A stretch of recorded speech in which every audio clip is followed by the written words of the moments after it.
자, 오늘 마태복음 9장 16절 17절 말씀 같이 한 목소리로 읽도록 하겠습니다.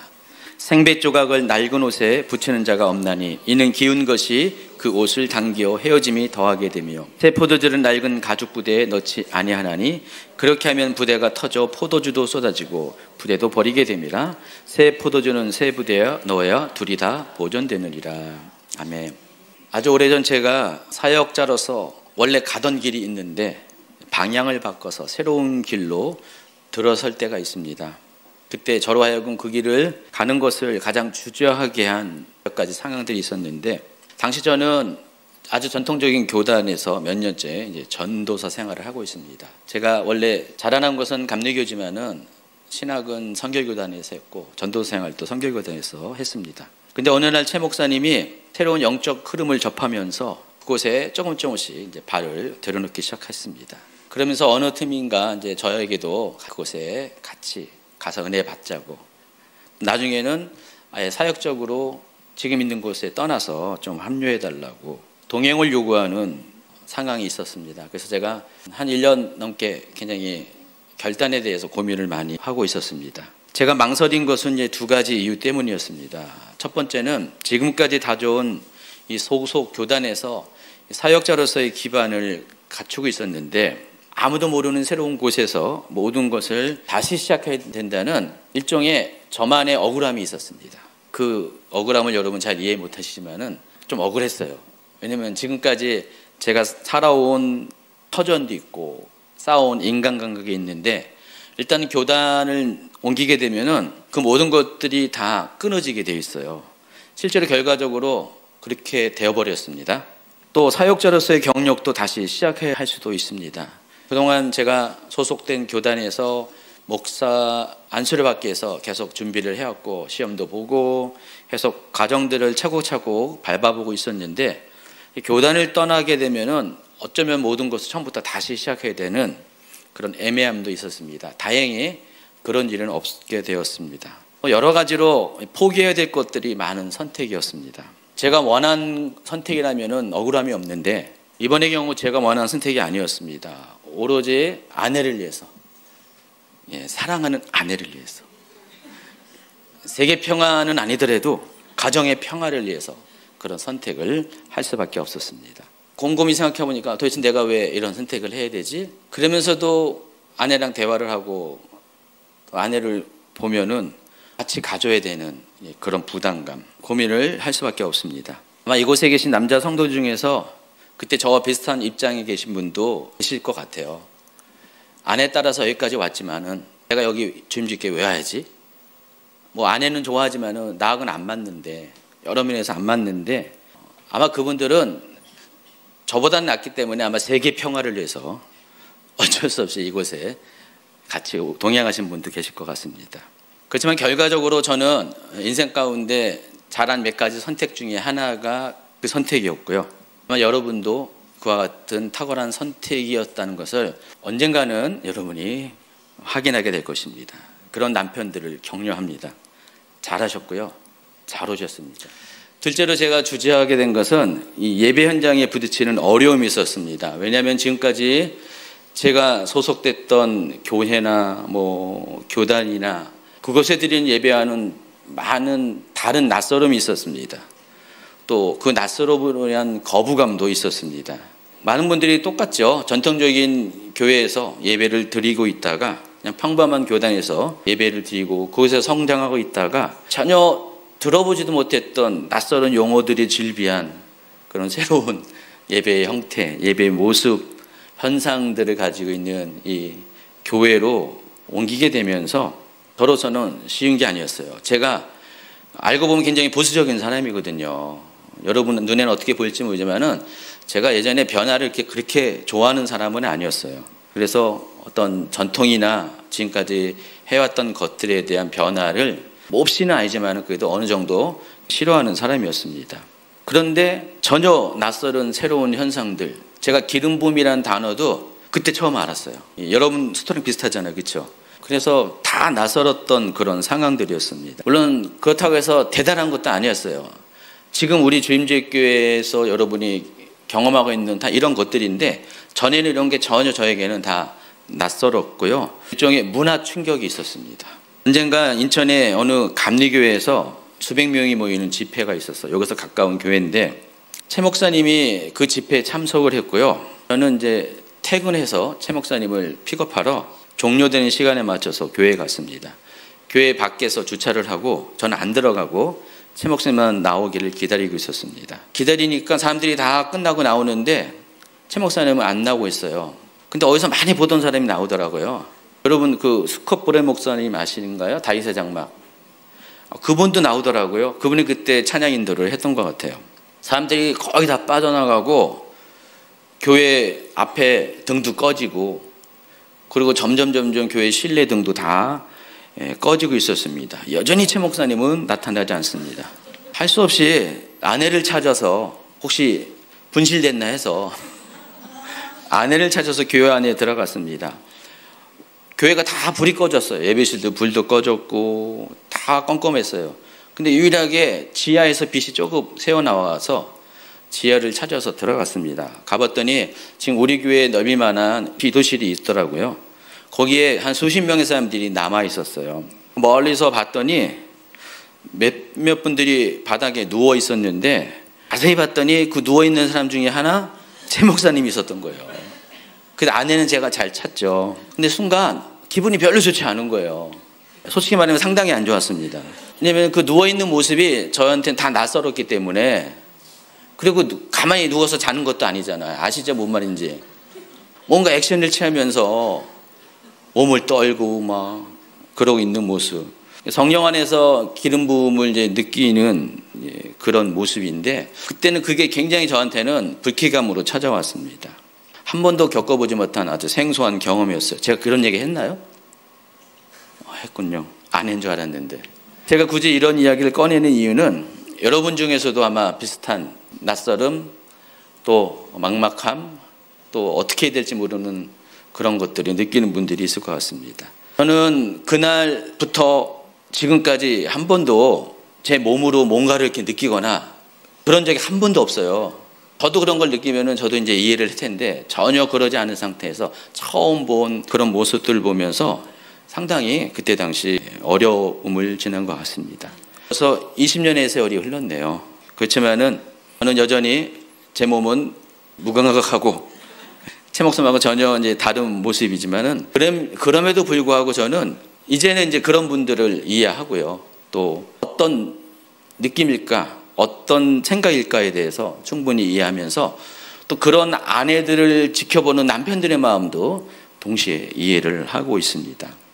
주임제 교회 예배 안에는 뭐 그런 것 말고도 전통적인 예배를 드리는 교회와 다른 몇 가지들이 있습니다. 가령 우리 예배에 보면은 찬양 중에 막 통성기도를 하죠. 뭐 교회들이 다 통성기도 하죠. 근데 우리가 좀 더 과한 것 같아요, 그렇죠? 좀 더 아주 강력하게 기도를 하는 것 같아요. 방언 기도를 합니다. 외치는 함성이 있고요. 어떤 영의 찬양도 있고요. 또 요즘은 예언적 찬양도 하고 또 예언 선포도 있고요. 깃발도 막 흔들죠. 딴 사람이 이렇게 이 예배 안에서 보지 않고 영상으로 보면 되게 이거 좀 이상해요. 쇼파르도 불죠. 앞에 나와서 춤추는 분들 계시죠. 어떤 분은 엎드려서 누워서 경배하죠. 저 삼산동에 있을 때는 앞에서 너무 잘 보이는 데서 누워있으니까 저보고 몇 분이 우리 교회 성대 중에서 목사님 저분 제발 좀 눕지 말게 해달라고 그런 요청을 한 적도 있었어요. 굉장히 다양한 형태, 다양한 모습을 가지고 예배를 하고 있습니다. 특징은요, 그렇게 예배하는 분들은 주변 사람들 아무도 신경 안 쓴다는 거예요. 그냥 오로지 하나님 앞에서 그런 예배를 드립니다. 어떤 분들은 어느 정도까지 그 부분을 이해하고요. 어떤 분들은 모두 다 좀 낯설고요. 어떤 분들은 모두 다 좋아하는 분들이 있습니다. 사람들의 반응이 다 다양합니다. 근데 재밌는 건요, 초신자들은 그걸 그다지 이상하게 생각 안 해요. 그래 교회는 그런 줄 알아요. 그리고 조금 있다가 본인들도 그렇게 하고 있어요.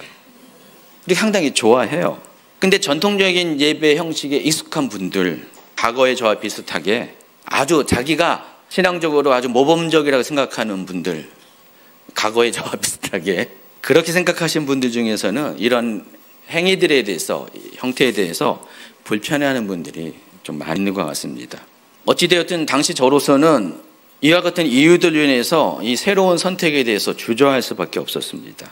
그런데 하나님께서 지난주 설교에서 제가 언급한 것 같이 여러 가지 사건 가운데 초자연적인 개입으로 인해서 제가 인천에서 서울로 삶의 자리를 옮기면서 자연스럽게 원하든 원하지 않든 간에 결국은 제가 선택을 했지만은 그 세계 안으로 저도 들어갔습니다.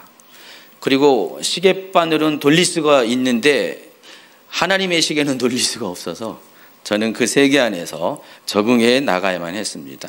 그리고 이제 20여 년의 시간이 흘렀습니다. 말씀드린 것처럼 여전히 저는 눈각이 몸으로 어떠한 특별한 영적인 현상을 체험을 잘 못해요. 그러나 그렇다 할지라도 제가 분명히 확신하고 신뢰하는 것은 오늘날의 교회와 성도들에게 성령 하나님께서 예전 시대의 성도들이 경험하지 못했던 새로운 경험들, 새로운 은혜들을 특별히 부어주고 있다는 사실은 저는 확실하게 믿고 신뢰합니다. 실제로 하나님께서는 시대가 가면 갈수록, 특히 마지막 때가 가까이 가면 갈수록 그 시대에 맞는 새로운 영적 경험들을 교회 안에 나타내 보여주십니다. 마지막 때를 향한 발걸음이 빨라질수록 우리는 예전에 보지 못했던 많은 현상들을 교회 안에서 보게 됩니다. 특히 예배 안에서 그런 것들을 많이 보게 됩니다. 또 그것들이 점점 보편화되고 있는 추세에 있습니다. 요엘서 2장 28절 29절 한번 같이 읽습니다. 그 후에 내가 내 영을 만민에게 부어주리니 너희 자녀들이 장래일을 말할 것이며 너희 늙은이는 꿈을 꾸며 너희 젊은이는 이상을 볼 것이며 그때 내가 또 내 영을 남종과 여종에게 부어줄 것이며. 이 요엘서 2장 29절을 사도행전에서 보면은 또 베드로가 인용해서 이 같은 말씀하십니다. 하나님이 말씀하시기를 말세에 내가 내 영을 모든 육체에 부어주리니. 여기까지만 읽으세요. 아래는 똑같습니다. 베드로는요, 요엘이 말하는 이것을 조금 더 구체화시켜서 풀어서 설명을 합니다. 그 후에라는 것을 말세, 그러니까 마지막 때를 가리키죠. 내 영을 만민에게 부어준다는 것을 내 영을 모든 육체에게 부어준다고 말씀을 했습니다. 실제로 이와 같은 요엘의 예언이 사도행전 시대에 그대로 성취가 됩니다. 그래서 많은 사람들이 비로소 육체 가운데 성령을 경험하게 됩니다. 그러니까 모든 사람들에게 기본적으로 육체 가운데 임하시는 성령을 경험할 수 있는 귀의 문이 그때부터 열리게 되었다는 것입니다. 그 중에 하나가 자녀들은 예언을 하고 젊은이들은 환상을 보고 늙은이들은 꿈을 꾸고 또 그 외에 여러 가지 다양한 성령의 은사들 또 영적 체험들이 사도행전 시대부터 보편화돼서 많은 사람들에게 나타내기 시작했습니다. 여러분 곰곰이 생각해 보시기 바랍니다. 하나님은 어제나 오늘이나 내일도 동일하신 분입니다. 자, 그런데 각 시대를 살아가는 사람들은 동일할까요? 동일하지 않을까요? 동일하지가 않습니다. 왜냐하면 각 시대마다 살아온 삶의 자리가 다릅니다. 그 삶의 환경들이 다르고 경험들이 다릅니다. 문화도 다릅니다. 그러다 보니까 바라보는 관점이 다르고 가치관도 다르고 추구하는 비전도 다를 수밖에 없습니다. 또 한 가지는 신앙의 모습과 색깔도 시대마다 각각 변하고 있어요. 어떤 시대에는 A라는 모습이 굉장히 신앙적으로 좋은 모습이라고 인정을 했는데 또 다른 시대에는 그것보다는 B라는 모습이 더 사람들에게 선호가 되고 각각 시대마다 예배에 대한 사람들의 생각과 가치관이 많이 달라지고 있습니다. 그러나 중요한 것은 하나님이 이 세상을 창조하신 나의 아버지 되신 것과 또 예수님께서 세상을 구원하시고 나를 영원한 하나님 나라로 이끌어 주시는 기름 부음 받은 자 곧 그리스도라는 사실은 어제나 오늘 그리고 내일도 변함없는 사실입니다. 이것 외에 다른 것들은 다 바뀌어요. 계절에 따라 옷을 바꿔 입듯이 문화에 따라 생활 모습이 다르듯이 겉으로 나타나는 신앙의 색깔은 시대마다 환경마다 삶의 자리마다 다를 수밖에 없습니다. 어떤 사람은 흰색을 선호하지만 다른 문화의 사람들은 검정색을 좋아합니다. 어떤 사람은 엄숙한 것을 좋아하지만은 또 다른 문화의 사람들은 활력과 또 열정이 넘치는 분위기를 좋아합니다. 그래서 신앙의 모습도 시대마다 사람마다 문화마다 차이가 있다는 사실을 아시기 바랍니다. 얼마 전에 미국에서 제 조카가 한국에 잠시 방문했어요. 지난주네요. 늦지도 않았네요. 방문해서 우리 교회에 참석을 했어요. 처음 참석하는 것 같아요. 그 조카가 미국에 있는 한인교회 사역자로 섬기고 있는데 제가 좀 궁금한 게 있었어요. 그 조카가 우리 교회 예배에 참석을 했기 때문에 우리 교회 예배에 대해서 어떻게 느꼈는가를 좀 물어봤어요. 근데 삼촌 뭐 특별한 거 없는데요? 그렇게 얘기하더라고요. 이상하다. 특별하기 텐데 왜 특별하지 않지? 그런 생각을 했습니다. 그래서 얘기를 했죠. 그랬더니 조카는 미국에 살다 보니까 한인교회에서 사역을 해요. 한인교회 사역을 하지만은 더불어서 미국 교회를 자주 다니는 거예요. 한인교회도 가지만은 미국 교회를 다니면서 미국에 있는 한인교회는 대부분 전통적인 예배를 고수하고 있습니다. 그런데 미국 교회는요, 그러지 않아요. 전통적인 예배의 스타일도 있지만은 계속해서 거기도 변하고 발전하고 있습니다. 미국 교회에 있는 모습과 우리 교회에서 하는 모습이 똑같다는 거예요. 조카는 전혀 문화 차이를 안 느끼는 거예요. 근데 유독 한국에 계신 분들은 또는 미국에 있는 한인교회에 계신 분들은 우리 같은 이런 예배를 드릴 때 문화 차이를 느껴요. 충격을 느끼게 됩니다. 다르다는 것을 많이 느끼게 됩니다. 그러나 실제적으로 넓은 세계 안에서 보면은 알고 보면 우리 주인제교회에서 드린 예배가 점점 이 시대에 맞는 보편화된 예배 모습으로 가고 있다는 사실 여러분 아시기 바랍니다. 자, 이러한 점은 예수님 당시에도 마찬가지였습니다. 모든 시대마다 보존하고 지켜야 할 가치가 있다고 생각하는 이전의 전통을 고수하려는 그런 사람들, 또 새로운 옷으로 갈아입어야 한다고 생각하는 그런 변화의 물결을 추구하는 사람들이 언제나 서로 부딪히고 갈등을 일으킵니다. 그럼 예수님이 하나님 나라를 가지고 세상에 왔을 때, 하나님 나라가 도래했다는 그 복음을 가지고 세상에 왔을 때 정말 많은 자들이 기뻐했습니다. 특히 가난한 자들, 여러 종류의 가난한 자들이 있죠. 그 가난한 자들은 그것을 정말 복음으로 받아들였습니다. 근데 반대로요, 전통적인 어떤 종교적인 사회적인 리더십과 기득권을 가지고 있는 가령 그 시대의 제사장 같은 사두개인, 또 서기관들, 율법학자 같은 이 바리새인들은 예수님의 그 변화를 몹시도 싫어를 했습니다. 예수님을 자기 세계에 대한 도전이라고 생각을 했습니다. 그래서 예수님은 공생애 내내 이 장로들의 전통, 그 사람의 교훈을 고수하려는 사람들과 갈등의 시간들을 보낼 수밖에 없었습니다. 오늘 본문이 실려있는 마태복음 9장을 보면은 그와 같은 상황들이 계속해서 소개되고 있습니다. 먼저 마태복음 9장 1절부터 8절 첫 단락을 보면은 예수님은 중풍병자를 고치십니다. 근데 자세히 살펴보면은 중풍병자만 고치신 것이 아니라 그때 그 장면에 함께 있었던 서기관들의 생각도 고칩니다. 마태복음 9장 2절과 3절에 보면은요, 예수님께서 침상에 누운 중풍병자를 고치실 때 그 장면을 보고 서기관들은 이렇게 생각을 합니다. 같이 있습니다. 침상에 누운 중풍병자를 사람들이 데리고 오거늘 예수께서 그들의 믿음을 보시고 중풍병자에게 이르시되 작은 자야 안심하라 내 죄사함을 받았느니라. 어떤 서기관들이 속으로 이르되 이 사람이 신성을 모독하도다 그랬습니다. 자, 이들이 딱 걸린 게 뭐였어요? 예수님의 말 한마디, 내 죄사함을 받았다. 그것을 신성 모독이라고 생각했습니다. 서기관들의 입장에서 죄사함을 주는 분은 누구예요? 하나님밖에 없죠. 당연히 그들의 입장에서 예수님의 발언은 정말 신성 모독이라고 생각할 수가 있어요. 그런데 그 죄사함을 선포하시는 그 하나님이 곧 예수님이라면은 그것은 신성 모독이 아니잖아요. 근데 그들은 예수님을 그와 같은 하나님의 아들 내지는 하나님 그 자체로 인정하지 못했습니다. 예수님은 그들의 생각을 아시고 어찌하여 마음에 악한 생각을 하느냐라고 말씀하십니다. 그러면서 그들의 생각을 고쳐주십니다. 자, 이들의 문제는 뭐예요? 예수님을 하나님의 아들로 인정하기 싫어하는 영적 자존심이 있었습니다.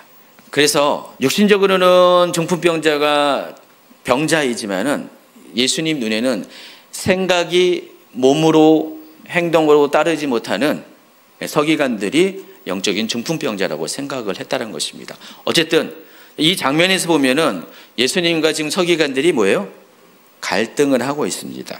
다음 장면은 9장 9절부터 13절로 넘어가는데, 중풍병자의 사건이 있으면 예수님은 가버나움 세관에서 세리로 일하고 있는 마태를 찾아가십니다. 그리고 그를 선택해서 제자로 삼으십니다. 마태의 집에서 이제 예수님을 위해서 잔치가 벌어집니다. 근데 마태의 그 출신인지라 많은 친구 세리들이 그곳에 모였고요. 또 이스라엘 사회에서 죄인이라고 여기는 그런 사람들도 많이 그 자리에 참석을 합니다. 그 모습을 보고 바리새인들이 그 같은 예수님의 행동에 대해서 판단을 합니다. 마태복음 9장 10절 11절입니다. 예수께서 마태의 집에서 앉아 음식을 잡수실 때 많은 세리와 죄인들이 와서 예수와 그의 제자들과 함께 앉았더니 바리새인들이 보고 그의 제자들에게 이르되 어찌하여 너희 선생은 세리와 죄인들과 함께 잡수시느냐. 예수님은 바리새인들에게 다음과 같은 대답을 하십니다. 예수께서 들으시고 이르시되 건강한 자에게는 의사가 쓸데없고 병든 자에게라야 쓸데있느니라. 너희는 가서 내가 공의를 원하고 제사를 원하지 아니하노라 하신 뜻이 무엇인지 배우라. 나는 의인을 부르러 온 것이 아니요 죄인을 부르러 왔노라 하시니라. 이 단락에서 보면 바리새인들의 나타난 문제는 뭐냐? 하나님의 마음과 뜻을 몰라요. 하나님이 왜 율법을 주셨는지, 하나님이 율법 주신 그 목적을, 또 진정 원하시는 것이 무엇인지를 제대로 알지 못했다는 것입니다. 하나님이 율법을 왜 주셨어요?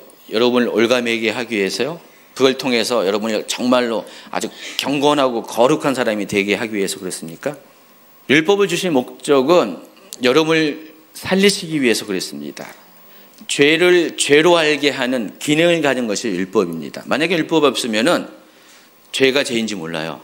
근데 율법이 이것이 죄다라고 명하기 때문에 우리는 비로소 이것이 죄라는 것을 알게 되고, 그 순간부터 어떻게 됩니까? 여러분의 행동에 울타리가 쳐지게 되어 있어요. 율법은 그와 같은 역할입니다. 죄를 죄로 알지 못하고 죽어가는 당신의 백성들을 보호하기 위해서 바로 하나님의 그 긍휼이, 우리를 향한 하나님의 그 사랑이 여러분 가운데 율법을 허락해 주신 것입니다. 따라서 이때 당시 바리새인들은 율법을 지켜야지 거룩해진다라고 믿었지만 진정한 거룩은 뭡니까?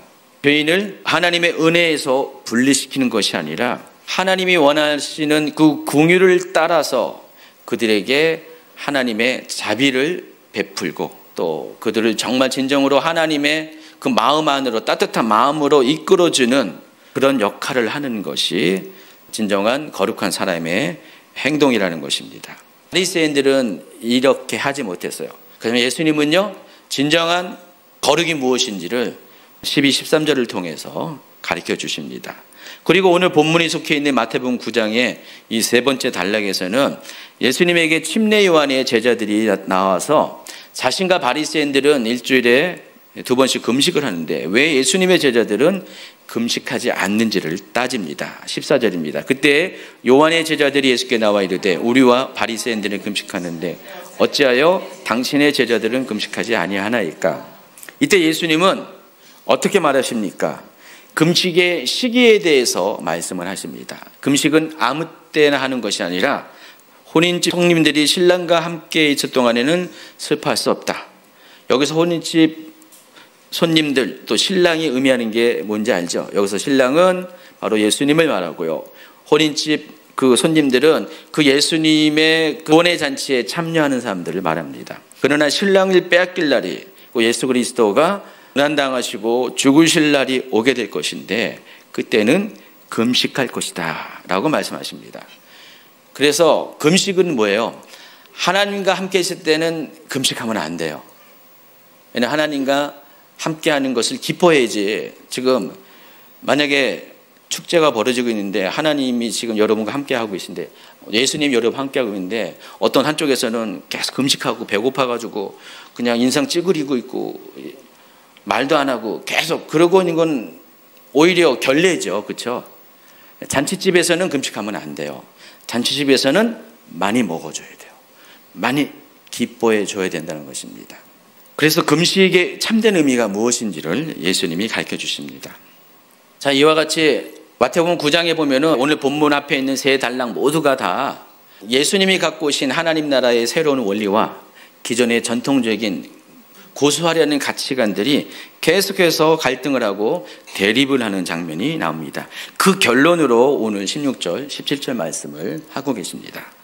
한 번 더 있습니다. 생배 조각을 낡은 옷에 붙이는 자가 없나니 이는 기운 것이 그 옷을 당겨 헤어짐이 더하게 되며 새 포도주를 낡은 가죽 부대에 넣지 않으니 그렇게 하면 부대가 터져 포도주도 쏟아지고 부대도 버리게 됩니다. 새 포도주는 새 부대에 넣어야 둘이 다 보존되느니라. 여기에서는 두 가지 경우를 통해서 서로 각각 다른 두 가지를 대비를 하고 있습니다. 먼저 생배 조각과 낡은 옷, 또 새 포도주와 낡은 가죽 부대입니다. 여러분 상식적으로 생배 조각을 낡은 옷에 붙이지 말아야 되는 사실은 여러분 다 알고 있어요. 다 몰라요. 옛날 분들만 알고 있어요. 요즘은 옷이 낡으면 그냥 버리고 새 옷을 입어가지고 그런 일이 없는데, 예전에는 제가 자랄 때만 해도요, 특히 양말이 빵꾸가 나잖아요. 꼭 이렇게 엄지발가락, 어떤 분들은 가운데 발가락이 길어서 거기 빵꾸 나는 분도 있지만은 엄지발가락이 꼭 빵꾸 나고요, 뒤꿈치가 빵꾸 나잖아요. 옛날에는 양말이 귀했잖아요. 그러다 보니까 어떻게 해요? 다른 버려진 양말 아니면 새 양말로 하나? 그런 경우가 없는데, 이스라엘인 좌우지간 옷을 입다가 낡은 옷이 있으면은 새 배 조각을 가지고 그것에 기울 수가 있나 봐요. 근데 그런 사람은 아무도 없다는 거예요. 누군가가 또 어느 집에서 잘 몰라서 시도를 해봤는데 이게 웬걸이 구멍을 메꾸려고 했더니 오히려 새 배의 그 강한 성질에 의해서 낡은 옷이 땡겨져 가지고 오히려 낡은 옷이 더 찢어지는 결과를 보게 됩니다. 그때부터는 사람들이 이거는 이렇게 하면 안 되는구나 라고 하면서 절대로 생배 조각은 낡은 옷에 갖다 붙이는 일은 없습니다. 상식이에요. 상식입니다. 또 새 포도주를 낡은 가죽 부대에 넣지 않습니다. 이것도 경험을 통해서 새 포도주의 아주 강한 산도가 낡은 가죽 부대를 터뜨릴 수가 있다는 것을 경험을 통해서 알게 됐습니다. 그때 시대의 사람들은 애들도 아는 상식 중에 상식이라는 것입니다. 예수님은 이 비유를 통해서 생배 조각과 새 포도주가 무엇을 의미하는지, 또 낡은 옷과 낡은 가죽 부대가 무엇을 의미하는지를 말씀하시고 계십니다. 생배 조각과 새 포도주 뭘까요? 바로 예수님이 갖고 오신 새로운 하나님 나라의 원리, 예수님이 지금까지 말씀하시는 복음, 또 하나님에 대한 가르침, 이 모든 것들이 바로 생배 조각과 새 포도주입니다. 낡은 옷과 낡은 가죽 부대는 뭡니까? 지금까지 유대인들이 전통적으로 사회적으로 지켜온 그런 간습과 전통을 가리키고 있습니다.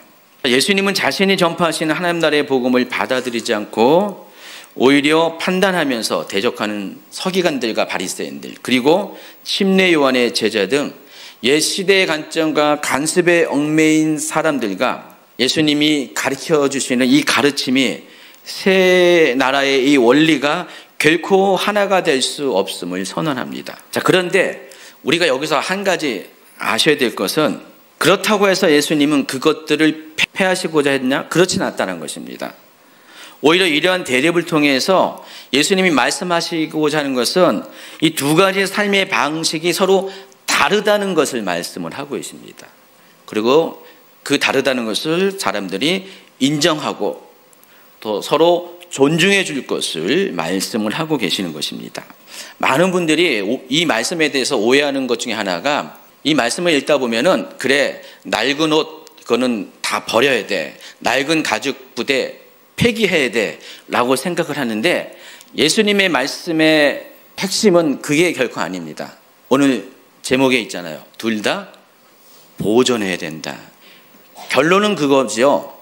어느 한쪽을 폐기하라는 것이 결코 아니라는 것입니다. 앞서 산성수훈의 초반부에서도 예수님은 탈복을 선언하신 후에 자신을 율법 폐기론자로 오해한 사람들이 있었어요. 그 사람들에게 예수님께서 세상에 오신 목적과 이유에 대해서 이렇게 말씀하십니다. 5장 17, 18절. 내가 율법이나 선지자를 폐하러 온 줄로 생각하지 말라. 폐하러 온 것이 아니요 완전하게 하려 함이라. 진실로 너희에게 이르노니 천지가 없어지기 전에는 율법의 1.1획도 결코 없어지지 아니하고 다 이르리라. 많은 분들이 사도 바울이 쓴 몇 가지의 서신들에 나오는 거기 몇 가지의 어떤 특징적인 표현 때문에 율법은 폐기됐다라고 보고 있어요. 특히 갈라디아서의 말씀을 통해서 사람들이 율법을 폐기한 것으로 더 이상 지킬 필요가 없고 신약의 성도들하고는 전혀 관계가 없는 것이라고 생각을 합니다. 근데 여러분, 갈라디아서가 기록된 배경을 알면은 사도 바울이 그 말을 하려고 그 갈라디아서를 기록한 건 아니거든요. 당시 갈라디아서가 기록될 수밖에 없는 이유 중에 하나가 이때만 해도 사도 바울의 초기 사역이었는데, 사도 바울이 이제 변화를 받고 안디옥에서 이제 부름을 받아서 1년 정도 사역하다가 교회 파송을 받아가지고 처음으로 간 곳이 갈라디아 지방이었습니다. 그곳에 갔더니 어떤 일이 있었냐면은 유대로부터 온 사람들이 이방인들에게 어떤 말씀을 전했냐면은 복음으로만 구원받는 것이 아니라 율법도 같이 지켜야지만 구원을 받는다라는 이야기를 했습니다. 사도 바울이 이제 나중에 이제 돌아와서 자기가 이제 복음을 전하고 한동안 있다가 돌아와서 그와 같은 일이 생긴다는 것을 알고 그들에게 편지를 썼습니다. 그게 아니다 하면서 그런 다른 복음, 거짓 복음에 속지 말라라고 이야기하면서 율법을 통해서 구원을 받는다는 것은 잘못된 거다라고 이야기합니다. 그래서 보통 그걸 가리켜서 율법을 통해서 구원을 받는다는 사상을 율법주의라고 이야기합니다. 사도 바울이 경계하고자 하는 것은 율법 자체가 아니라 뭐예요? 율법주의예요. 율법을 통해서 구원을 받는다는 생각입니다.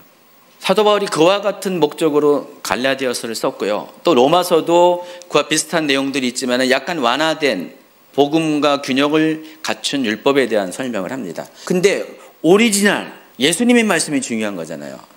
예수님의 말씀은 뭐라고 했어요?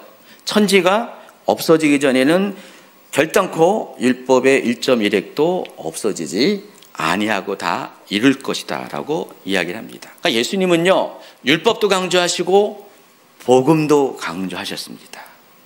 율법은 결코 해서는 안 된다는 것입니다. 그렇지만 율법에 대한 사람들의 오해가 있기 때문에 그 오해를 완전하게 채우기 위해서 예수님이 갖고 오신 것이 복음이에요. 그러니까 복음을 통해서 율법은 비로소 완전해진다는 것입니다. 여러분, 물이 있는데 여기 100% 채워져야 되는데 율법이 만약에 98%라면 나머지 2%의 빈 공간을 복음이 채워지는 것과 같은 원리라는 것입니다. 그러니까 율법을 주신 분도 하나님이시고 복음을 주신 분도 하나님이시기 때문에 두 개 다 어느 한쪽이 폐기되어지고 어느 한쪽만 강조되는 게 아니라 두 가지가 다 중요하다는 것입니다. 그래서 율법과 복음에 관한 다른 관계 정립은 이런 것이죠. 구원은 여러분이 복음으로 말미암아 구원을 받습니다. 그러나 그렇다고 해서 우리가 율법을 폐기하는 것이 아니라 하나님이 주신 율법이기 때문에 그것을 지켜나가야 된다는 것입니다. 그러나 율법을 못 지킬 수도 있어요. 못 지킬 수 있지만 그것 때문에 여러분 구원을 잃어버린 건 아닙니다.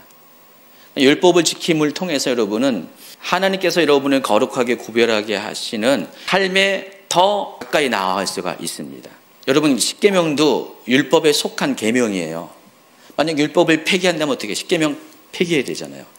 여러분, 십계명 폐기되는 게 동의됩니까? 아니죠. 그래서 율법은 우리가 지킬 수가 있는 건 지켜야 되고요. 오늘날의 옷에 맞지 않는 것은 못 지킬 수가 있어요. 가령 여러분이 이스라엘 사람들 하고 있는 그 음식 규정, 코시어를 여러분 할 수는 없잖아요. 그 낙지볶음 먹어야 되잖아요. 돼지고기 먹어야 되잖아요. 그렇죠? 얼마나 맛있어요. 코시어 규정을 유대인들은 어릴 때부터 태어나서부터 그걸 지켜왔어요. 지킬 수가 있어요. 근데 여러분 이방인이었다가 갑자기 그걸 지킨다는 것은 실제로 쉽지가 않습니다. 그래서 여러분, 구원은 복음으로 충분하지만은 구원받은 이후에 성도들의 삶에는 여기 하나님이 주신 율법이기 때문에 그것들을 여러분 최대한 지켜나가야 돼요. 지킬 수 없는 것, 여러분의 옷에 맞지 않는 것, 여러분의 상황에 맞지 않는 것은 지킬 수가 없지만은 그와 같은 행위적인 것들을 말하는 것입니다. 그러나 율법의 뼈대가 되는 계명들은 반드시 지켜야 되죠. 그와 같은 것으로 여러분이 율법과 복음에 대해 관계를 이해하셔야 된다는 것입니다. 중요한 것은 예수님은 두 가지가 다 필요하다는 것입니다. 서로 보완의 관계라는 이야기를 하고 계십니다. 저는 지금까지 여러 다양한 교회들을 거치면서요, 다양한 예배와 또 교회 안의 어떤 영적인 문화들에 대해서 많은 경험들을 했습니다. 그 결과 몇 가지 교훈을 배웠습니다. 첫째는 하나님 우리가 드리는 각각의 예배의 모습에 대해서 결코 우열을 말하지 않으신다는 것입니다. 어느 것은 폐기해야 되고 옛 것이고 이제는 더 이상 그런 예배 드리면 안 돼, 그런 것도 없고요. 어떤 새로운 것은 좀 위험해서 경계하고 배척하라는 말씀을 전혀 하지 않으셨다는 것입니다. 저는 개인적으로요, 우리 교회 예배 상당히 좋아해요. 여러분도 좋아하는 건데, 근데 저는요, 음악이 없어도요, 화려한 어떤 예배 은혜 수단들이 없어도요, 그냥 날것의 예배를 드리는 것에도 은혜를 받습니다. 제가 우리 교회에서 이렇게 예배 드리다가 우리 교단에 모임을 가잖아요.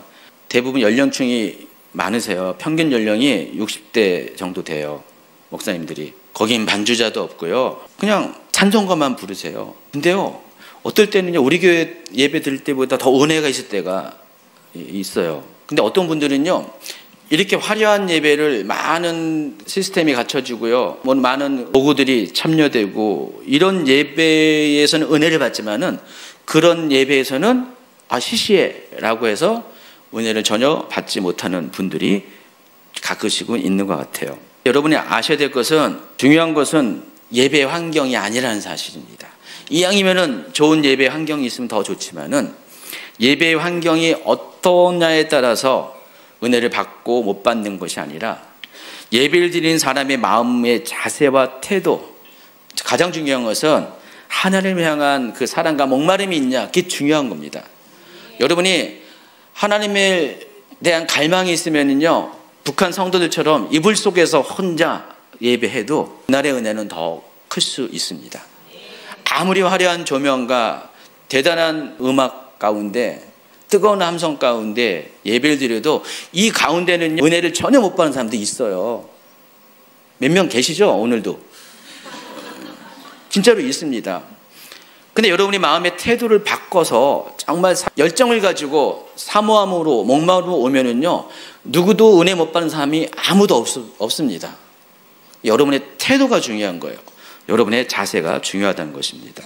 어떤 사람은요, 뭔가 느껴져야지만은 또 예배 드린 것 같다, 뭔가 성령께서 나에게 뭔가 몸으로 느껴지고 환상을 보거나 예배 가운데 음성을 듣거나 천사를 보거나, 그런 예배는 너무 좋은데 아주 아무것도 느껴지지 않는 밋밋한 예배는 굉장히 이거는 예배 같지가 않다라고 하는 분들도 있습니다. 반대로 그와 같은 어떤 열정적인 예배가 너무 부담스러워가지고요, 뛰쳐나가고 싶은 분들도 간간히 있을 수가 있습니다. 자, 이 모든 것들은요, 하나님이 원하시는 그런 예배의 태도가 아니라는 사실을 아시기 바랍니다. 하나님께서 정말로 기뻐하시고 받으신 예배는 어느 누가 드리든, 어떤 장소에서 어떤 환경 가운데 드리든 정말로 신령과 진정으로 드리는 예배자의 모습으로 드리는 예배야말로 하나님이 기뻐하는 예배라는 것입니다. 그래서 여러분, 예배의 겉모습을 보고 판단해서는, 또 비판해서는 안 된다는 것입니다. 여러분, 안경 들으셨으면요, 그 벗으셔야 돼요. 여러분이 여러 가지 여러분의 각도에서 안경들을 쓰고 계시잖아요. 그 안경을 벗으면은요, 세상이 이런 색깔이었구나라는 것을 비로소 알게 됩니다. 하나님은 순수하게 신령과 진정으로 겸손한 마음으로 드리는 예배자를 찾으시고 그런 예배자가 드리는 예배를 받으십니다. 그런 면에서 저는 모든 예배에서 여러분도 저처럼 은혜를 받을 수 있는 그런 분들이 되기를 예수님이 축원합니다. 성경에 기록된 예배 형식들을 자세히 살펴보면은 모든 것을 동원해서 예배를 드렸습니다. 구약 성경을 잘 살펴보면은요, 놀라운 점을 발견하게 됩니다. 뭘 발견하면은 거기에 보면은 아주 다양한 악기를 사용합니다. 우리 교회보다 더 다양한 악기를 사용하고요, 거기도 열정적으로 손뼉을 치면서 예배합니다. 구약 시대. 또 깃발을 흔들면서 예배합니다. 그리고 춤을 추면서 예배합니다. 어디서 많이 봤잖아요. 실은 우리 교회에서 드리는 이 예배의 모습들이 이미 구약 시대에 그 보편화된 예배예요. 우리가 사람들이 전통적인 예배다라고 얘기하는 그 전통적인 예배는 결코 성경에 있는 전통이 아니에요. 오히려 사람의 전통에 가까운 겁니다. 성경에 나와 있는 전통은요, 예배는 아주 열정적이었어요. 그래서 여러분이 한국을 벗어나서요, 실제로 이스라엘 가서 예배 드린 거 영상으로도 한번 찾아보세요.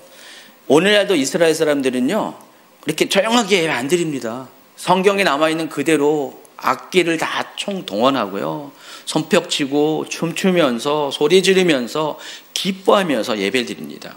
지난번에 윤석한 목사님이 오신 이후로 모든 사람들아 주를 찬양하여라, 그 찬양하면서 이렇게 빙글빙글 춤추면서 찬양하잖아요. 우린 그 신기하고 놀랍고, 어떤 분들은 왜 저렇게 값싸게 예배 드려라고 생각하는 사람이 있을 수가 있어요. 근데 여러분, 예배 드린 분들, 이 행위에 참여하신 분들은 어땠습니까? 너무너무 기쁨이 가득 차고요, 정말 예배 드리는 즐거움이 뭔지를 알잖아요. 이스라엘 가면 이런 예배 드려요. 메시아닉주 예배 가보세요. 정말 빙글빙글 돌면서 이렇게 앞으로 갔다가 뒤로 갔다가 원 그리면서 막 예배 안에 실제로 그렇게 예배를 드리고 있습니다. 그저께가 초막절이었는데 그 초막절 예배의 모습은 더욱더 그런 모습으로 기쁨의 축제 예배를 드립니다. 이번에는 신약 성경을 보면은 고린도서 14장 26절을 한번 볼까요? 그런즉 형제들아 어찌할까? 너희가 모일 때에 각각 찬송시도 있으며 가르치는 말씀도 있으며 계시도 있으며 방언도 있으며 통역함도 있나니 모든 것을 덕을 세우게 하여라. 지금 고린도서 14장은요, 예배 안에 있는 여러 가지 모습들에 대해서 다양한 요소들에 대해서 설명을 합니다. 물론 고린도서 14장을 기록한 이유가 예배 안에서 생긴 여러 가지 문제들을 정리하고자 14장을 기록했는데, 그 안에 26절에 보면은 고린도 교회에서는요 5가지의 요소가 예배 가운데 있었다는 것을 알 수가 있습니다. 찬송시도 있었고, 가르치는 말씀도 있었고, 계시도 있었고, 방언도 있었고, 통역함도 있었다는 것입니다. 찬송시는 그때 당시 예배는요, 찬양할 때 그 시편의 찬송 갖고 찬양을 많이 했습니다. 오늘날은 우리가 많은 것들을 작사 작곡을 하는데, 그때는 주로 시편의 가사를 가지고 찬양을 많이 했습니다. 가르치는 말씀, 우리가 지금 강단에서 하는 거와 똑같아요. 계시가 뭘 의미하는지 아시죠? 예언이에요. 방언 아시고, 방언 통역. 고린도 교회는요, 예배 안에 찬양이 있었고, 말씀이 있었고, 예언이 있었고, 방언이 있었고, 방역 통언도 있었습니다. 어디서 많이 봤던 거잖아요. 이미 여러분이 그렇게 행하고 있는 것들이 이미 고린도 교회 안에서 행해지고 있고, 꼭 고린도 교회만 그랬나요? 초대교회의 보편적인 예배의 형태라는 것입니다. 중요한 것은 모든 것을 덕을 세우기 위해서, 덕이라는 것은 건물을 건축하다는 뜻이거든요. 교회 공동체를 사도 바울은 건물로 많이 비유를 했는데, 교회 공동체를 세우는 목적을 가지고 이와 같은 것들을 질서 있게 잘 정돈된 형태로 예배 안에서 사용하라는 것입니다. 어쨌든 중요한 것은 구약도 그렇고 신약도 그렇고요, 우리가 알고 있는 그 전통적인 예배라는 것이 엄숙한 예배를 의미하는 것이 아니라는 사실을 아시기 바랍니다. 모든 것을 다 동원해서 우리가 할 수 있는 모든 표현을 다해서, 또 성령께서 주신 여러 가지 모든 다양한 은사들을 가지고 예배를 하는 것입니다. 결론적으로 예배 드리는 태도에서 조금 더 확장해서 여러분의 신앙의 모습도 그와 같아야 한다는 것입니다.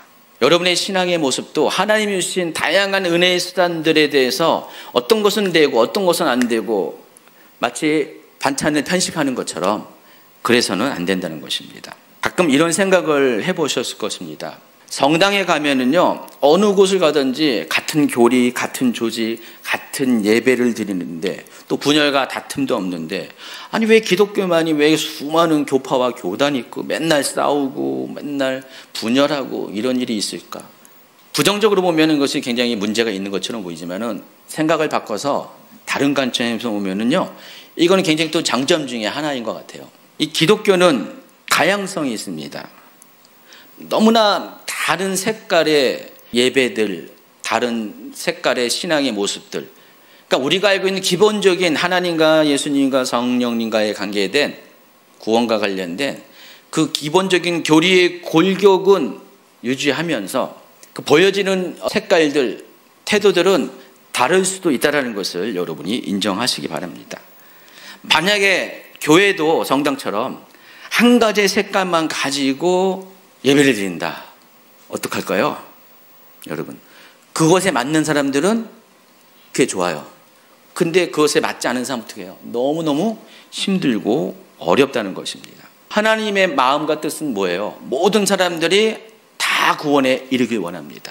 여러분, 사람마다 기질이 다 다르고요. 추구하는 게 달라요. 어떤 사람은 정말 조용한 성격, 혼자 있는 걸 좋아하고요. 어떤 사람은 혼자 있으면 우울증 걸려요. 사람들이 많아야 돼요.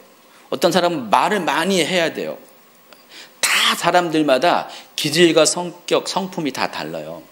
근데 참 감사한 것은 하나님은요, 거기에 맞는 다양한 교회의 모습들을 우리 가운데 허락을 하셨다는 것입니다. 왜 교파가 많아야 되냐? 왜 교단이 많아야 되냐?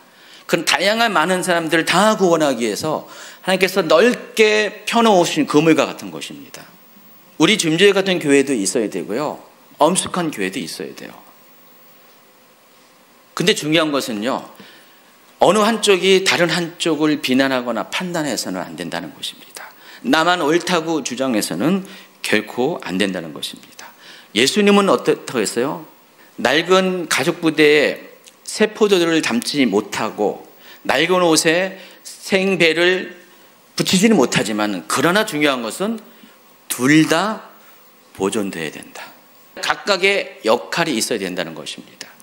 서로 보존시키기 위해서는 서로 자신의 것과 맞지 않는다고 판단하거나 비판해서는 안 돼요.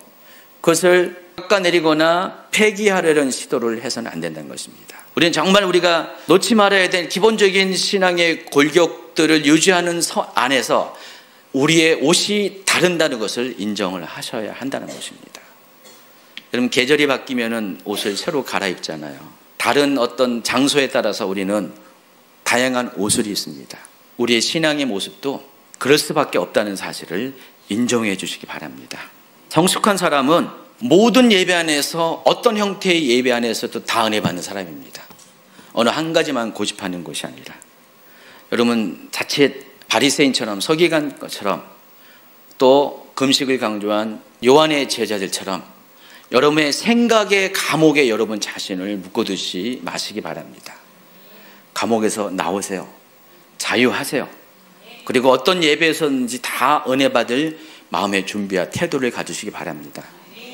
제가 갑자기 이 설교를 하게 된 건 저도 잘 모르겠어요. 설교를 하게 됐는데 아마 우리 중에 이런 분들이 있지 않을까, 혹. 어쩌면 우리 중에 혹 우리 주임제교회 예배에 아까 저도 얘기한 것처럼 아내한테 끌려 나와가지고 억지로 계신 남자분들도 있을 수가 있고요. 반대로 남편한테 끌려온 여자분도 있을까요? 있을 수도 있어요. 또 부모한테 끌려온 자녀들이 있을 것이고요. 너무 억울해하지 마세요. 저도 그렇게 살아봤더니 결국은 하나님이 나에게 가장 좋은 것을 주셨구나 라는 것을 시간이 갈수록 더욱 확인하게 됩니다.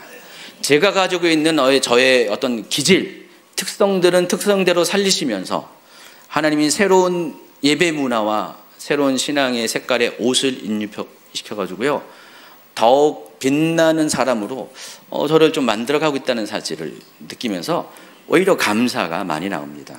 그런 의미에서 최은희 목사님 다시 한번 감사를 드립니다.